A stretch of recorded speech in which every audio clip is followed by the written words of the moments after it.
అనగనగా ఒక ఊరిలో ఒక రైల్వే స్టేషన్ ఉండేది. ప్రతిరోజు చాలా ట్రైన్లు ఆ రైల్వే స్టేషన్లో ఆగేవి. ట్రైను రోడ్డు మీదుగా వెళ్తున్నప్పుడు వేరే వాహనాలు వెళ్లకుండా రైల్వే గేటు వేసేవారు. రైల్వే గేటు వేయడం వల్ల రోడ్డు మీద వెళ్ళే వాహనాలు అక్కడ ఆగేవి.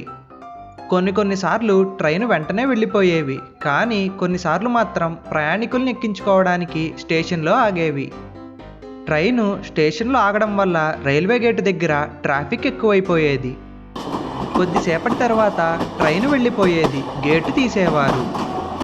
ట్రాఫిక్ ఎక్కువైపోవడం వల్ల ప్రజలు పనికి వెళ్ళేసరికి బాగా లేట్ అయ్యేది. అజయ్ అనే ఒక ఇంజనీరు ఈ ట్రాఫిక్ సమస్యకి ఎలాగైనా సరే ఒక ఉపాయం కనిపెట్టాలని అనుకున్నాడు. రైలు పట్టాల మీద నుంచి ఒక చిన్న ఫ్లైఓవర్ నిర్మించినట్లయితే ఈ సమస్యకి పరిష్కారం దొరుకుతుందని అతనికి అర్థమైంది. ఆ ఊరికి ధనరాజ్ అనే ఒక ప్రెసిడెంట్ ఉండేవాడు. అజయ్ ప్రెసిడెంట్ని కలిసి ఈ ట్రాఫిక్ సమస్యకి పరిష్కారం ఆ ఫ్లైఓవరే అని చెప్పాడు. అందువలన ఫ్లైఓవర్ నిర్మించడానికి గవర్నమెంట్ నుండి నిధులు సమకూర్చమని ప్రెసిడెంట్ని అడిగాడు. ప్రెసిడెంట్ గారు ఇదంతా విన్న తరువాత వెంటనే నిధులని సమకూరుస్తానని చెప్పారు. ప్రెసిడెంట్ గారు సరే అని చెప్పడంతో అజయ్ ఎంతో ఆనందపడ్డాడు. కొద్ది రోజుల తర్వాత అజయ్కి ఫ్లైఓవర్ కట్టడానికి నిధులు మంజూరైనట్టు మెసేజ్ వచ్చింది.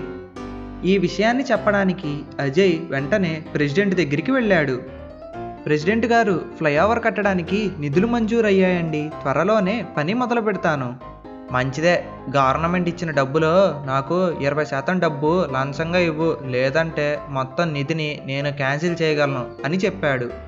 ఫ్లైఓవర్ క్యాన్సిల్ అయ్యే కంటే ఇతనికి 20% డబ్బు ఇస్తేనే మంచిదని అజయ్ సరే అని చెప్పాడు. ఆ తరువాత అజయ్ ఊరి జనంతో ఫ్లైఓవర్ త్వరలోనే వాళ్ళకి అందుబాటులో ఉంటుందని చెప్పాడు. ఫ్లైఓవర్ వల్ల ట్రాఫిక్ సమస్య పోతున్నందుకు ఆ జనం ఎంతో సంతోషపడ్డారు. ఆ తరువాత అజయ్ ఫ్లైఓవర్ కట్టడానికి లైసెన్సు ఇచ్చే ఆఫీసర్ని కలిసి విషయం చెప్పాడు.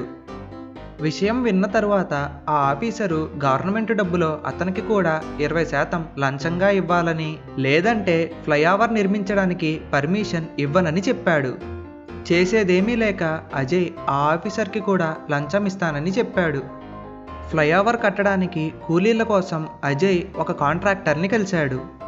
కూలీలని పంపించాలంటే అతనికి 10% ఎక్కువ డబ్బు ఇవ్వాలని, వేరే ఊరి నుండి కాంట్రాక్టర్ని తీసుకురావడం వల్ల అజయ్కి ఇంకా ఎక్కువ డబ్బు అవుతుందని, అందువలన అజయ్కి అతనే దిక్కని చెప్పాడు. అజయ్ అతనికి కూడా లంచం ఇస్తానని చెప్పాడు. వాళ్ళందరికీ లంచం ఇచ్చి ఫ్లైఓవర్ నిర్మించడాన్ని మొదలుపెట్టాడు అజయ్. కొద్ది నెలల తరువాత అజయ్ ఊరి జనాన్ని పిలిచి వాళ్లతో ఈ విధంగా చెప్పాడు. ప్రజలారా, ఎన్నో నెలల నుంచి ఎదురుచూస్తున్న ఫ్లైఓవర్ పూర్తయిపోయింది, ఇప్పుడే చూద్దాం రండి.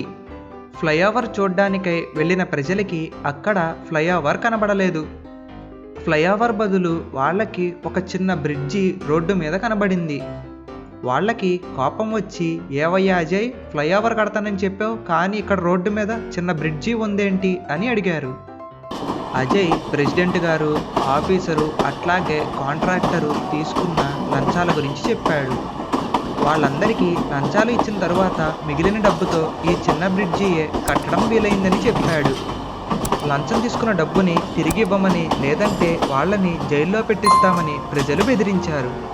లంచం తీసుకున్న డబ్బుని తిరిగి ఇవ్వడం వల్ల కొద్ది నెలలకే ఫ్లైఓవర్ పూర్తయింది.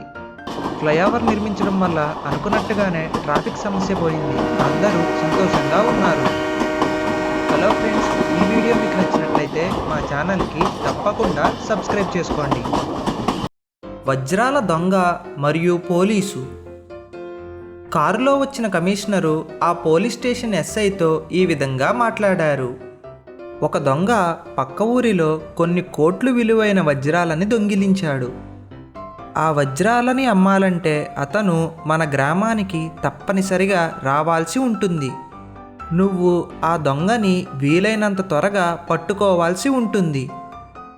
ఆ దొంగ చాలా తెలివైన వాడంట, నువ్వు చాలా జాగ్రత్తగా ఉండి వాడిని పట్టుకో. ఈ విధంగా చెప్పి ఆ కమిషనరు తిరిగి సిటీకి వెళ్ళిపోయారు. ఆ ఎస్ఐ ఆ దొంగని ఏ విధంగా పట్టుకోవాలో అని ఆందోళన పడుతున్నాడు. అతను ఊరిలోకి వెళ్ళే ప్రతి వాహనాన్ని చెక్ చేయడానికి ఒక చెక్ పోస్ట్ని ఏర్పాటు చేసి తానే స్వయంగా చెక్ చేయాలని అనుకున్నాడు. ఈ చెక్ పోస్ట్ విషయాన్ని తెలుసుకున్న ఆ దొంగ ఒక ఉపాయాన్ని ఆలోచన చేశాడు. ఆ దొంగ నెంబరు ప్లేటు లేని ఒక బండిని సిద్ధం చేసుకున్నాడు. అలాగే ఒక పెద్ద శనగల బస్తా తీసుకొని అందులో అతను దొంగిలించిన ఆ వజ్రాలని దాచాడు. ఆ శనగల బస్తాని తన బండి పైన వేసుకొని అతను వేరే ఊరికి ప్రయాణమయ్యాడు. కొద్దిసేపటి ప్రయాణం తరువాత అతను వేరే ఊరిలో ఉన్న చెక్ పోస్ట్ దగ్గరికి వచ్చాడు. ఆ ఎస్ఐ ఆ దొంగని ఆపి ఆ బస్తాలో ఏముందని అడిగాడు. ఆ దొంగ తెలివిగా అతను ఒక శనగల వ్యాపారి అని, ఆ బస్తాలో శనగలు తప్ప మరేవీ లేవని చెప్పాడు.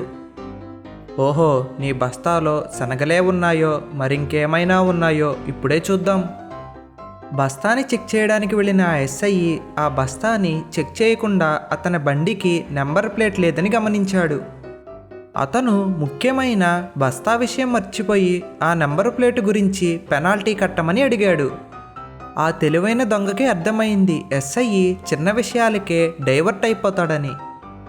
ఆ దొంగ తెలివిగా, సారు నేను శనగల వ్యాపారినండి, చిన్న ఫైన్ వేయండి, అదైతేనే నేను కట్టగలను అని అన్నాడు.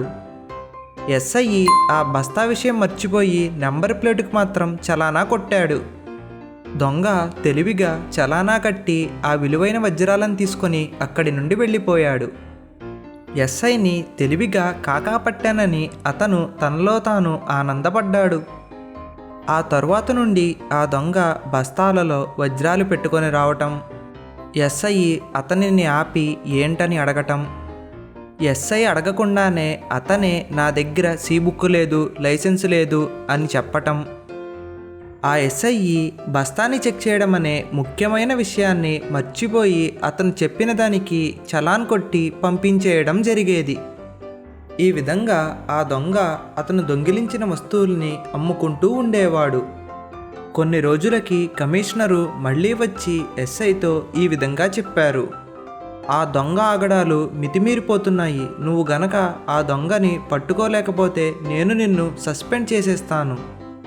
ఆ తరువాతి రోజు ఎస్ఐ గారు ఆపినప్పుడు ఆ దొంగ ఎప్పటిలాగానే కహాని చెప్తున్నాడు. ఈరోజు నేను నీకు చలాన్ రాయనయ్యా, అందుకు బదులుగా నువ్వు ఈ శనగల బస్తాని నాకు ఇచ్చేయి. ఆ దొంగ ఎప్పుడు దొరుకుతాడో నాకు అర్థం కావట్లేదు, వాడు దొరికే వరకు ఈ శనగలు తింటూ కూర్చుంటాను.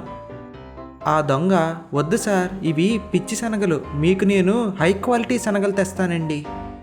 ఆ ఎస్ఐ, నాకు హై క్వాలిటీ శనగలొద్దు, ఏమీ వద్దు, ఈ బస్తాలో శనగలే నాకు కావాలి, ఇస్తావా ఇవ్వవా అని అడిగాడు. ఆ బస్తాలో వజ్రాలు ఉన్నాయి కాబట్టి ఆ దొంగ ఆ శనగలని ఇవ్వనని చెప్పాడు. ఎస్ఐకి కోపం వచ్చి ఆ బండిని ఒక్క తన్ను తన్నాడు. బండి వేగంగా పక్కకి పడింది. అప్పుడు ఆ బస్తాలో ఉన్న ఆ వజ్రాలు బయటపడ్డాయి. శనగల బస్తా నుండి బయటపడిన ఆ వజ్రాలను చూసి ఆ ఎస్ఐ ఆశ్చర్యపోయాడు. ఆ దొంగ, ఈ బస్తాలోకి ఆ వజ్రాలు ఏ విధంగా వచ్చాయో నాకు తెలియదు సార్, నాకు తెలీదు. శనగలన్న పేరు చెప్పి నన్ను మోసం చేస్తూ వజ్రాలని దొంగతనంగా అమ్మేస్తున్న ఆ దొంగవి నువ్వే కదరా అని ఆ దొంగని పట్టుకొని అరెస్ట్ చేశారు. హలో ఫ్రెండ్స్, ఈ వీడియో మీకు నచ్చినట్లయితే మా ఛానల్కి సబ్స్క్రైబ్ చేసుకొని పక్కనే ఉన్న బెల్ ఐకాన్ని క్లిక్ చేసి ఆల్ నోటిఫికేషన్ని సెలెక్ట్ చేసుకోండి.